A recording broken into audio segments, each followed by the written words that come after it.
नमस्कार, मी नेहा. आरआरसी नेटवर्कच्या लेटेस्ट बातमीपत्रात आपले स्वागत. अशा आहेत आजच्या हेडलाईन्स. हेडलाईन्स प्रायोजक आरआरसी ब्रॉडबँड, अकोल्यातील सर्वात स्वस्त आणि वेगवान कनेक्शन. अकोट येथे सावत्र बापाने केली चिमुकल्या दर्शनची हत्या. पोलीस शोधत आहे दर्शनच्या हत्येचे नेमके कारण.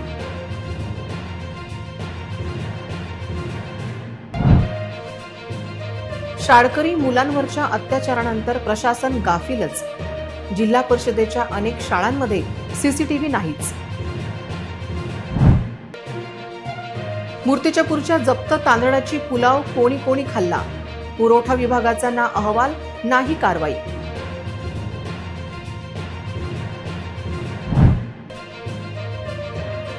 केंद्रीय मंत्री प्रतापराव जाधव यांनी दाखविली विशेष रेल्वे गाडीला हिरवी झेंडी.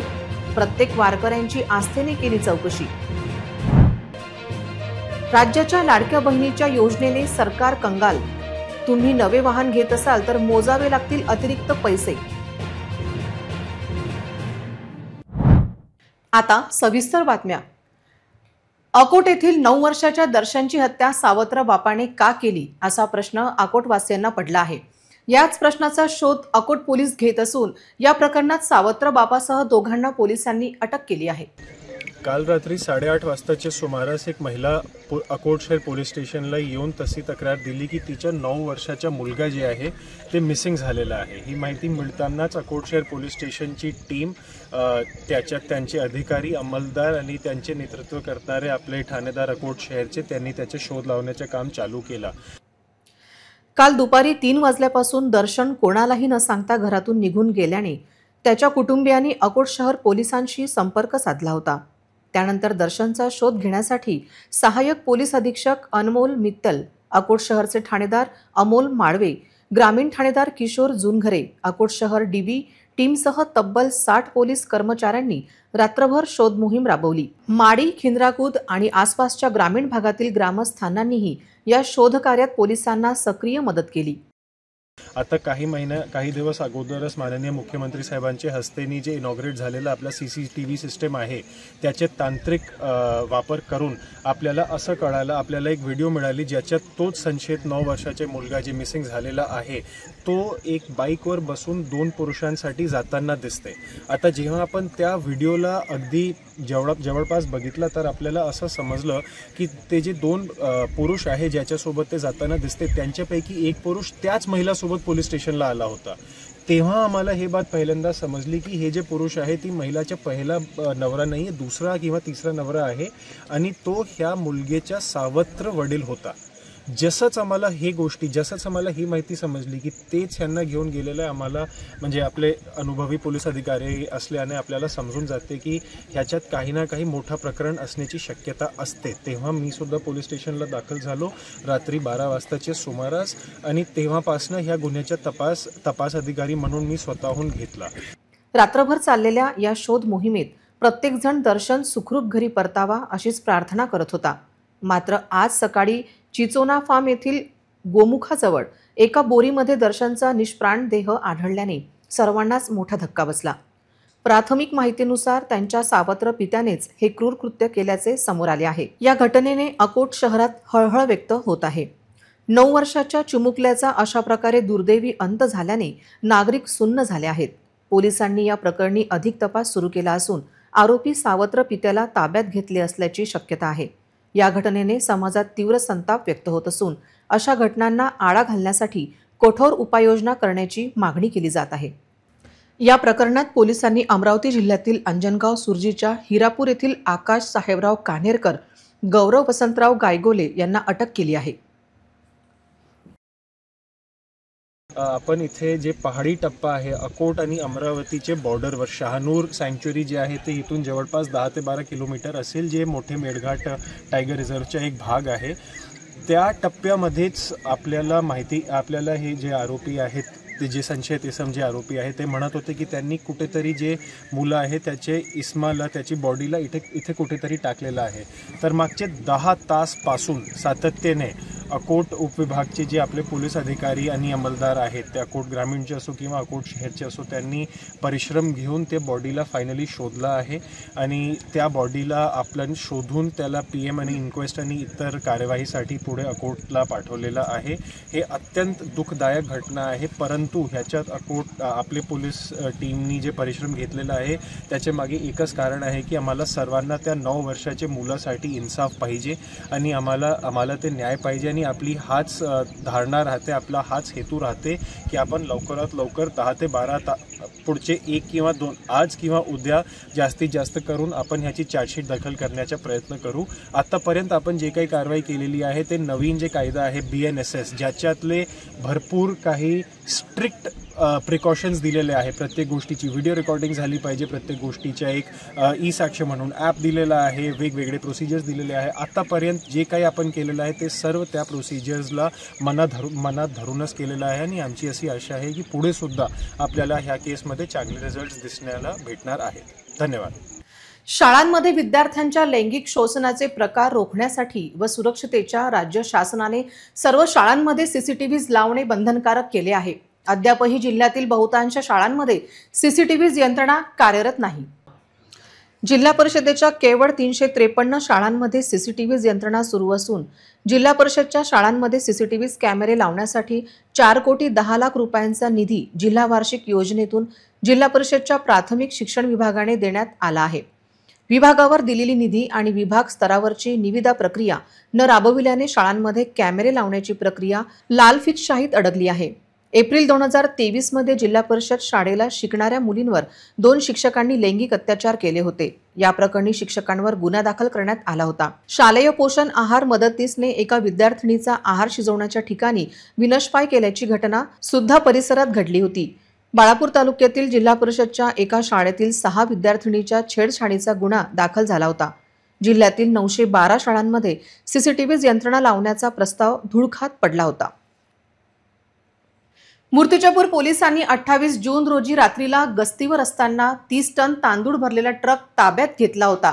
ट्रक जप्तीला 5 दिवस उलटूनही अद्याप कारवाई का नाही असा प्रश्न निर्माण झाला आहे। सदरच्या ट्रकमधील तांदूळाचा अहवाल बाळापूर तहसील कार्यालयात कधी देणार अशी विचारणा सर्वसामान्य नागरिकांकडून होत आहे।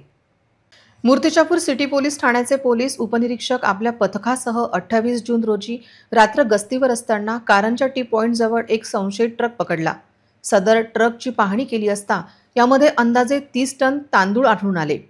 याबाबत ट्रक चालकांना पोलिसांनी विचारणा केली असता सदरचा तांदूळ हा बाळापूर येथून गोंदियाला घेऊन जात असल्याने त्याने पोलिसांना सांगितले। सदर ट्रकमधील तांदूळ हा शासकीय आहे की खासगी याबाबतची माहिती करिता पोलिसांनी मूर्तिजापूर येथील पुरवठा विभागाचे निरीक्षक यांना पत्रव्यवहार करीत माहिती दिली। मूर्तिजापूर येथील पुरवठा निरीक्षकांनी सदरच्या तांदूळाचा अहवाल बाळापूर तहसीलदार यांच्याकडून मागविला आहे। ट्रक जप्तीला 5 दिवस उलटूनही अद्याप अहवाल प्राप्त न झाल्यामुळे नेमकं या कारवाईत चाललंय तरी काय असा प्रश्न उपस्थित होत आहे। जिल्हा प्रशासनाच्या वरिष्ठ अधिकाऱ्यांनी या बाबींकडे गांभीर्याने लक्ष देत उचित कारवाई करावी अशी मागणी होत आहे। आषाढी एकादशीच्या निमित्ताने वारकऱ्यांच्या सोयींसाठी आज खामगाव येथून विठ्ठल दर्शन एक्सप्रेस ही विशेष रेल्वे मोठ्या जयघोषात आणि भक्तिमय वातावरणात पंढरपूरकडे रवाना झाली। केंद्रीय आरोग्य व कुटुंब कल्याण मंत्री नामदार प्रतापराव जाधव यांच्या हस्ते खामगाव रेल्वे स्थानकावरून हिरवी झेंडी दाखवून शुभेच्छा देण्यात आल्या। या पहिल्या फेरीत एकूण 1629 भाविक सहभागी झाले होते। रेल्वेला केंद्रीय आरोग्य व कुटुंब कल्याण मंत्री नामदार प्रतापराव जाधव यांच्या हस्ते खामगाव रेल्वे स्थानकावरून हिरवी झेंडी दाखवून शुभेच्छा देण्यात आल्या। यावेळी माजी आमदार दिलीप कुमार सानंदा, सागर फुंडकर उपस्थित होते। या वारकऱ्यांना खामगावकरांनी विठ्ठल विठ्ठल जय हरी विठ्ठलच्या गजरात हजारोंच्या संख्येने निरोप दिला। स्टेशन परिसरात भक्तिरसात न्हालेली गर्दी, टाळ मृदुंगाच्या गजरात गाणारे वारकरी व विविध संघटनांकडून करण्यात आलेले अल्पोपहार व पाण्याचे वाटप यामुळे संपूर्ण परिसर भक्तिभावाने न्हालेला होता। गेल्या 7 वर्षापासून खामगावहून आषाढी एकादशीसाठी ही विशेष रेल्वे सेवा सुरू असून यंदाही बुलढाणा जिल्ह्यासह परिसरातील भाविकांचा मोठा प्रतिसाद मिळाला। रेल्वे प्रशासनाच्या माहितीनुसार या पहिल्या फेरीतून विभागाला 6,32,035 रुपयांचे उत्पन्न प्राप्त झाले असून यामध्ये सर्वसाधारण, राखीव व वातानुकूलित तिकिटांचा समावेश आहे। या पवित्र यात्रेच्या आयोजनासाठी व व्यवस्थापनासाठी स्थानिक, सामाजिक संस्था आणि प्रशासन यांचे योगदान उल्लेखनीय होते। अकोल्यातील ज्या भक्तांना पंढरपूर येथे विठ्ठलाच्या दर्शनासाठी जाता येत नाही त्या सर्व भक्तांसाठी अकोल्यातील विठ्ठल मंदिर सजले आहे।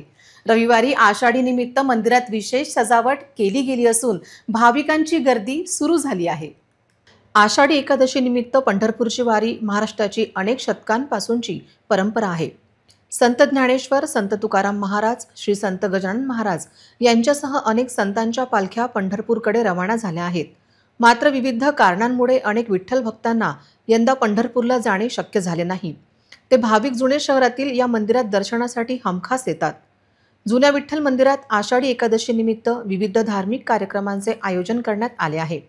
पंढरपूरला जाऊ न शकलेल्या भक्तांना स्थानिक मंदिरात विठ्ठलाचे दर्शन घेता यावे आणि आषाढी एकादशीचा आध्यात्मिक अनुभव घेता यावा हा या आयोजनामागील मुख्य उद्देश आहे। या कार्यक्रमांमध्ये भजन, कीर्तन, पूजा अर्चना आणि इतर धार्मिक विधींचा समावेश आहे। यामुळे स्थानिक भक्तांना आषाढी एकादशीच्या पवित्र वातावरणाचा अनुभव अकोल्यात घेता येत आहे। अकोल्यातील सगळ्यात प्रख्यात आणि सगळ्यात जुनं विठ्ठल रखुमाई मंदिर जुने शहर डापकी रोड इथे आहे आणि आपण सध्या त्या मंदिरात आलेलो आहोत आणि आपल्यासोबत पुजारी सुद्धा जुडलेले आहेत। नमस्कार सर, RRC मध्ये आपलं स्वागत आहे। आषाढी एकादशी निमित्त अगदी 6 तारखेला आषाढी एकादशी आहे आणि आषाढी एकादशी निमित्त मंदिरात काय तयारी सुरू आहे? आषाढी एकादशी निमित्त 7 दिवसपर्यंत इथे उत्सव असतो। उत्सवाची तयारी 4 तारखेपासून सुरू होईल। 6 तारखेला एकादशीला सकाळपासूनच भयंकरची गर्दी असते। रात्री 12-1 वाजेपर्यंत साधारण खूप गर्दी चालतो। या 7 दिवसामध्ये भजन, कीर्तन आदी सगळा सोहळा इथे पार पडतात। अनेक भजनी मंडळ या ठिकाणी येऊन आपली सेवा देतात। 7 दिवसानंतर पौर्णिमेच्या दिवशी सप्ताहाचा पूर्णाहुती होतो। दुसऱ्या दिवशी पालखी सोहळा निघतो। पूर्ण गावातून मिरवणूक निघून पुन्हा पांडुरंगाच्या श्रीचरणी वापस येते आणि श्रीचरणी वापस आल्यानंतर पुन्हा इथे भारूड, अभंग आदी सगळा कार्यक्रम सोहळा झाल्यानंतर महाप्रसाद होतो आणि त्या महाप्रसादानंतर या सगळ्या कार्याची सांगता होते। आषाढी एकादशीला सकाळी 3:30 वाजता मात्र इथे एक अभिषेक होतो। 7ही दिवस देवाला अभिषेक होत नाही। देवाची भोग मूर्तीला अभिषेक होतो, पूजन होतो, परंतु एकादशीला मात्र सकाळी 3:30 वाजता अभिषेक होत असतो। या मंदिराचे सर्व सेवाधिकारी आमदार गोवर्धनजी शर्मा इथे सर्व सेवा अधिकारी म्हणून पहिले कार्य करत होते। आज त्यांचे सुपुत्र कृष्णाजी शर्मा हे सकाळी येतात। त्यांच्यासोबत काही मान्यवरही मंडळी आपल्यासोबत येतात। अनेक नेते लोक त्यांच्यासोबत असतात आणि त्या लोकांसह आपण सकाळी पांडुरंगाला 3:30 वाजता अभिषेक घालतो। साधारण 6 वाजेपर्यंत हा सोहळा चालतो। 6 वाजता एक आरती होते आणि त्यानंतर भक्तांना सगळ्यांना दर्शनासाठी मंदिर मोकळं असतं। नक्कीच खूप पुरातन मंदिर आहे हे। या मंदिराची नेमकी ख्याती काय आहे? या मंदिराला साधारण 321 वर्ष झालेली आहेत आणि 321 वर्ष पुरातन मंदिराला कळस नव्हता। अगदी मुघलकालीन म्हटलं तरी चालेल। इंग्रजांचं आपल्यावरती जेव्हा राज्य होतं तेव्हा या मंदिराची प्रतिष्ठापना झालेली आहे। 321 वर्ष जुने असलेल्या मंदिराला कळस नव्हता, पण या सगळ्या मंदिराचा पुन्हा जीर्णोद्धार आमदार गोवर्धनजी शर्मा यांनी केला। त्यासोबत दादासाहेब देशपांडे आदी सगळे मंडळींनी याच्यासाठी अथक प्रयत्न केला। इथले व्यवस्थापक श्री रमेशजी अलकरी ही सगळी व्यवस्था बघतात। दरवर्षी सोहळा व सगळ्या अनेक प्रकारच्या कार्तिक उत्सव असो, अनेक प्रकारचा सोहळा असो, हे सगळे रमेशजी अलकरी यांच्या व्यवस्थेखाली सगळा होतो। दिवसभर त्यांच्याच व्यवस्थेखाली या सगळ्या गोष्टीचा देखरेख आणि ते स्वतः उभं राहून या सगळ्या कार्याची देखरेख करतात। महिला वर्गासाठी काही विशेष इथे सुविधा असते का? की ती महिला वर्गाची गर्दी खूप प्रमाणात जास्ती असते एकादशीच्या दिवशी, तर त्यासाठी कुठली सुविधा? अगदी त्या दिवशी सुविधा अशी असते की ते भजनी मंडळ जिथे आपल्याकडे येते त्यांच्यासाठी चहा नाश्त्याची व्यवस्था असते। त्यांच्यासाठी स्पेशल सिक्युरिटी म्हणून सुद्धा आपण एक व्यवस्था करतो। अनेक प्रकारचे CCTV कॅमेरे लावलेले आहेत, त्या दिवशी वाढवलेले असतात। पोलिसांची पण सुद्धा आपल्या इथे सेवा असतं आणि 7ही दिवसपर्यंत आपल्याकडे ते सेवा देऊन एकादशीला सकाळी 3:30 वाजल्यापासून संध्याकाळी 1 वाजेपर्यंत ते अविरत आपल्याला सेवा देतात। हे शासनाची आपल्यावरती खूप कृपा आहे। 7 दिवसाचा आढावा किंवा 4 तारखेपासून इथे पारायण सप्ताह सुरू होणार आहे, पारायण सुरू होणार आहे. ज्याही भाविकांना लाभ घेतलेला नाही आहे अजून, त्यांनी निश्चितच इथे जुने शहर डाबकी रोड विठ्ठल रुक्माई मंदिरमध्ये यावं आणि या कार्यक्रमाचा, या सोहळ्याचा आनंद घ्यावा. आणि पुजारींनी आता जेही आपल्याला सांगितलेलं आहे ते सगळे विधिवत, महिलांसाठी विशेष सुविधा सुद्धा आहे. विधिवत पूजा आरती, विधिवत सोहळा इथे संपन्न होणार आहे आषाढी एकादशी निमित्त येणाऱ्या 6 जुलैच्या दिवशी. मी नेहा पाटील, कॅमेरा पर्सन पवन इंगडे सोबत, RRC न्यूज अकोला. इतरही घडामोडींचा आपण आढावा घेणार आहोत मात्र छोट्याशा विश्रांतीनंतर. अब इंटरनेट महंगा नहीं, सस्ता भी और फास्ट भी, बस 8 रुपए प्रतिदिन में. इतना फास्ट इंटरनेट, हाँ, सिर्फ 8 रुपए प्रतिदिन में. पाइए 20 Mbps स्पीड वाला अनलिमिटेड इंटरनेट, बिना डेटा लिमिट और बिना रुकावट. स्ट्रीमिंग, गेमिंग, डाउनलोडिंग, सब कुछ अब बिना रुके. 20 Mbps अनलिमिटेड इंटरनेट आजमाइए अभी. आज ही कॉल करें हमें और जुड़ जाइए फास्टेस्ट नेटवर्क से.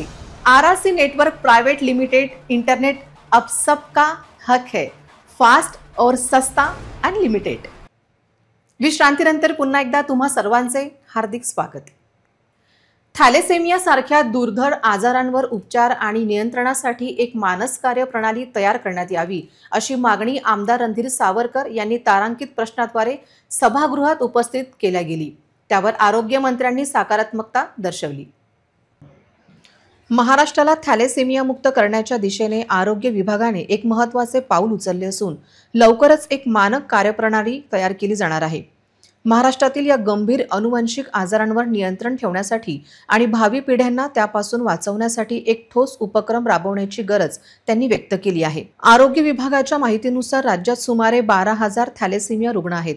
या योजनेच्या अंमलबजावणीमुळे रुग्णांना चांगले उपचार मिळतील, तसेच नवीन पिढीला या आजारापासून वाचवण्यासाठी मदत होईल अशी अपेक्षा आहे. थॅलेसेमियाचे निदान, व्यवस्थापन आणि समुपदेशनासाठी विशेष कार्यशाळा आयोजित करण्यात येणार आहेत का?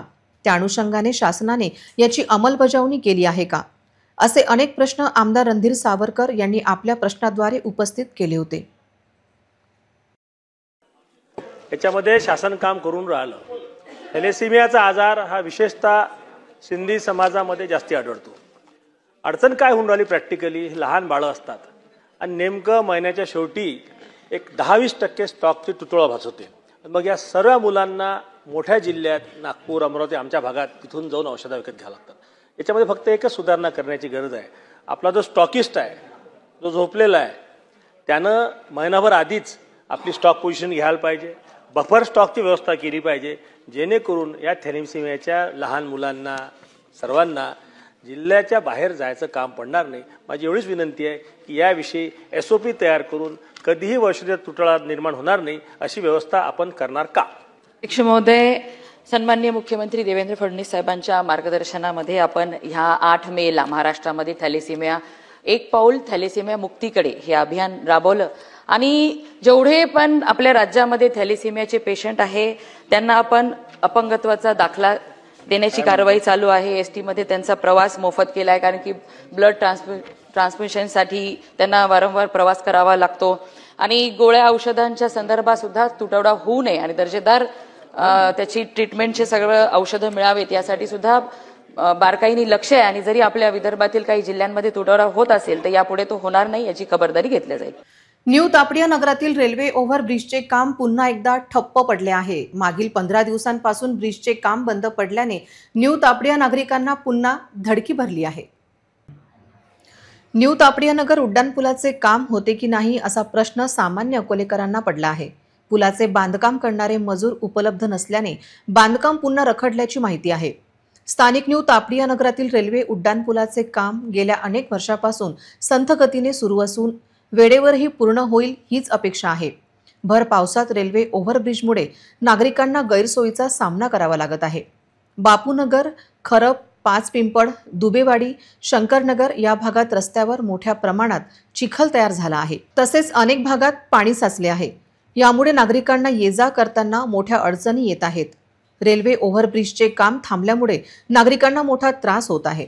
उड्डाणपुलाचे बांधकाम करणारे कंत्राटदार आणि लोकप्रतिनिधी यांचे या महत्त्वाच्या समस्येकडे लक्ष नाही अशी ओरड नागरिकांची आहे.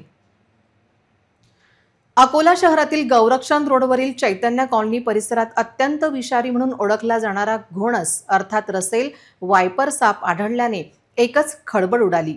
या घटनेने परिसरात भीतीचे वातावरण निर्माण झाले होते, पण सर्पमित्र बाळ काडणे यांचा अनुभव आणि धाडस यामुळे ही घोणस जेरबंद करता आली। स्थानिक नागरिकांना एक मोठा घोणस साप उंदीर खाताना दिसला।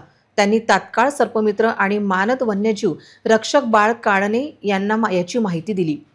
काडणे यांनी तातडीने घटनास्थळी धाव घेतली आणि मोठ्या शिताफीने या घोणस सापाला पकडले। त्यामुळे स्थानिक नागरिकांनी सुटकेचा निश्वास टाकला। यावेळी बाळ काडणे यांनी नागरिकांना घोणस आणि इतर सापांच्या प्रजातीबद्दल माहिती दिली।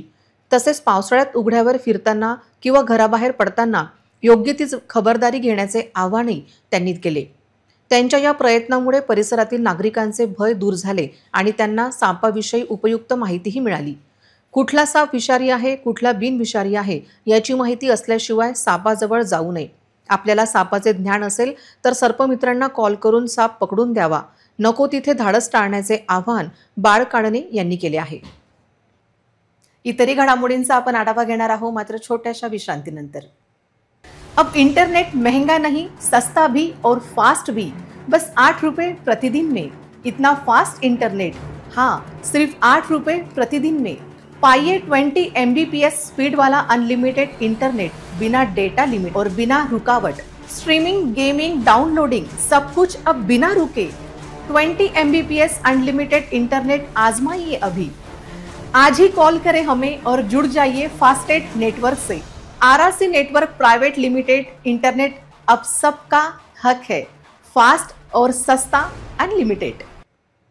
विश्रांतीनंतर पुन्हा एकदा तुम्हा सर्वांचे हार्दिक स्वागत। अकोला शहरात धक्कादायक आणि जीर्ण झालेल्या इमारतीबाबत महापालिकेने कठोर भूमिका घेतली आहे। आतापर्यंत 180हून अधिक जीर्ण इमारतीच्या मालकांना महापालिकेकडून नोटीस बजावण्यात आल्या आहेत। पावसाळ्यात संभाव्य दुर्घटना टाळण्यासाठी विशेष काळजी घेण्याचे आवाहनही महापालिकेने केले आहे, कारण जीर्ण इमारतीमुळे जीवित आणि वित्तहानी होण्याची शक्यता वाढली आहे। अकोल्यामध्ये धोकादायक इमारतीची संख्या दिवसेंदिवस वाढत असून पावसाळ्यात भूस्खलनाच्या घटना घडण्याची शक्यता नाकारता येत नाही। विशेषतः गांधी रोड, सराफा बाजार, टिळक रोड सारख्या गजबजलेल्या परिसरात अनेक जीर्ण इमारती उभ्या आहेत। महापालिकेच्या सर्वेक्षणानुसार शहरात एकूण 180 धोकादायक इमारती असल्याचे निदर्शनास आले आहे। यामध्ये धोकादायक म्हणून घोषित केलेल्या इमारतींची संख्या 138 आहे, तर अति धोकादायक इमारतींची संख्या 85 आहे। उत्तर झोनमध्ये 31 आणि दक्षिण झोनमध्ये 1 इमारत धोकादायक असल्याचेही आढळले आहे। धोकादायक इमारतीपासून होणाऱ्या अपघातांसाठी संबंधित इमारत मालक पूर्णपणे जबाबदार असतील। इमारत पाडण्यासाठी महापालिकेकडून नोकरशाहीने परवानगी न मिळाल्यास त्या इमारती बेकायदेशीर ठरू शकतात।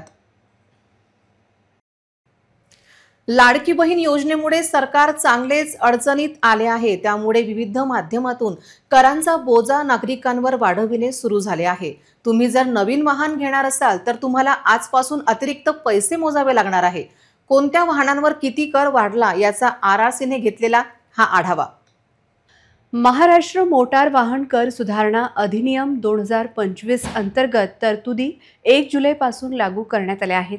त्यानुसार विविध प्रकारच्या वाहनांवरील कर वाढविण्यात आला आहे। CNG आणि LPGवर चालणाऱ्या खाजगी दुचाकी व 4 चाकी वाहनांवर वाहनांच्या किमतीनुसार 1% कर वाढविण्यात आला आहे। त्यामुळे 10 लाख रुपये पर्यंतच्या वाहनावरील आधीचा 60% कर आता 8% झाला आहे। त्याचप्रमाणे 20 लाख रुपयापर्यंतच्या वाहनावरील कर 8%वरून 9% करण्यात आला आहे। 20 लाखाहून अधिक किमतीच्या वाहनांवर आता 10% कर आकारण्यात येणार आहे। हा दर पूर्वी 9% होता। बॅटरीवर चालणाऱ्या वाहनांची किंमत 30 लाख रुपयापेक्षा अधिक असेल तर 6% दराने कर आकारला जाणार आहे। बांधकाम क्षेत्रासाठी वापरली जाणारी मोटार वाहने जसे की क्रेन्स, खणित्रे, प्रोजेक्टर्स, कॉम्प्रेसर यावरील सध्याचा कर वाहनाच्या वजनांवर आधारित होता। आता त्याऐवजी वाहनाच्या किमतीच्या 60% इतका एक रकमी कर आकारण्यात येणार आहे। ज्या वाहनांचे नोंदणीकृत वजन 7,500 किलोपेक्षा कमी आहे अशा मालमोटारींवरील कर आता वाहनांच्या किमतीच्या एक रकमी 60% असेल। पेट्रोल, डिझेल, CNG व LPGवर चालणाऱ्या कारसाठी उच्चतम कर मर्यादा पूर्वी 20 लाख रुपये होती। ती आता वाढवून 30 लाख रुपये करण्यात आली आहे. ही नवीन सुधारित कर रचना आजपासून लागू झाली आहे. पुन्हा एक नजर टाकूया आजच्या प्रमुख घडामोडींवर. हेडलाईन्स प्रायोजक RRC ब्रॉडबँड, अकोल्यातील सर्वात स्वस्त आणि वेगवान कनेक्शन. अकोट येथे सावत्र बापाने केली चिमुकल्या दर्शनची हत्या. पोलीस शोधत आहे दर्शनच्या हत्येचे नेमके कारण.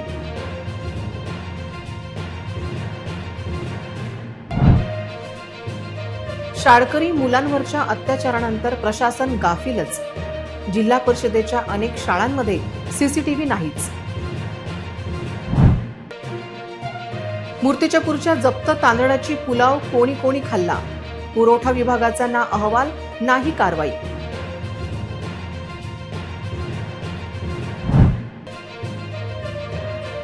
केंद्रीय मंत्री प्रतापराव जाधव यांनी दाखविली विशेष रेल्वे गाडीला हिरवी झेंडी.